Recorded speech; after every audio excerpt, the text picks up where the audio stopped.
Et yo les gens, j'espère que vous allez bien, moi ça va nickel. Aujourd'hui on va parler d'un webtoon que j'ai beaucoup aimé cette semaine. Mais du coup, comme d'habitude, c'est deux webtoons. Du coup on va commencer par le plat de résistance en premier webtoon. Mais tout ça après le générique. WhatsApp les manoirs, on adore ça.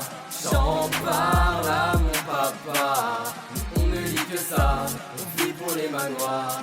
WhatsApp les manoirs.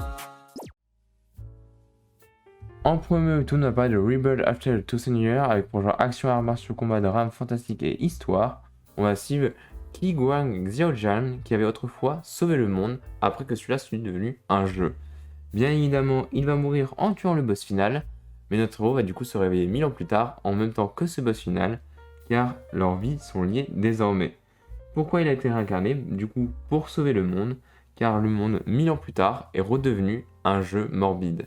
Bien évidemment, notre héros va apprendre grâce au système qu'il a des descendants. Il n'en était pas au courant et du coup, il va devoir sauver ses descendants pour pouvoir avoir de l'aide et du coup libérer le monde à nouveau du joug de ce monstre. Après, c'est très difficile de se faire une idée parce qu'il n'y a actuellement que 7 chapitres. C'est un peu brouillon pour l'instant, mais ça peut devenir assez lourd si ça se développe bien. Mais du coup, maintenant, on va passer au webtoon qui nous intéresse vraiment et que j'ai vraiment kiffé cette semaine.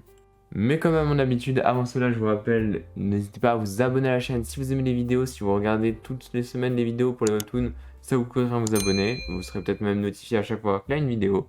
Si vous manquez de webtoon, n'hésitez pas à jeter un coup d'œil au reste des vidéos. Je suis sûr que vous trouverez votre bonheur. Et du coup, on continue. Et du coup, le deuxième webtoon, celui-là que j'ai vraiment kiffé cette semaine, The Reincarnate Assassin in the Genius Swordman.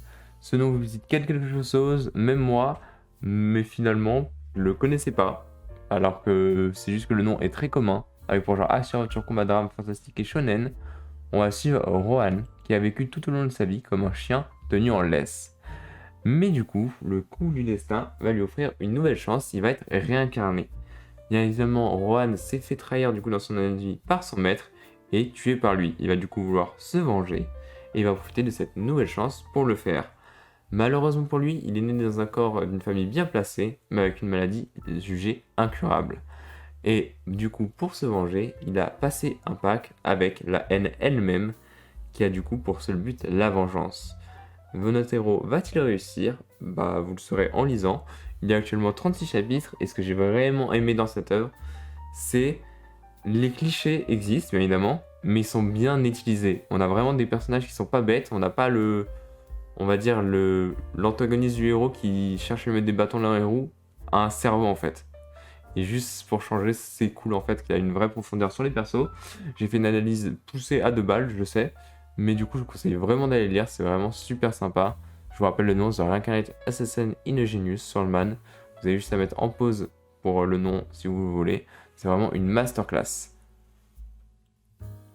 Et comme d'habitude, la vidéo est finie. Si ça vous a plu, n'hésitez pas à mettre un commentaire, un j'aime ou à vous abonner. Ça fait toujours ultra plaisir. C'était Osnora et moi je vous dis à la semaine prochaine. N'hésite pas à t'abonner, je te le demande s'il te plaît, car cela pourrait bien aider. Et n'hésite pas à supporter. Like.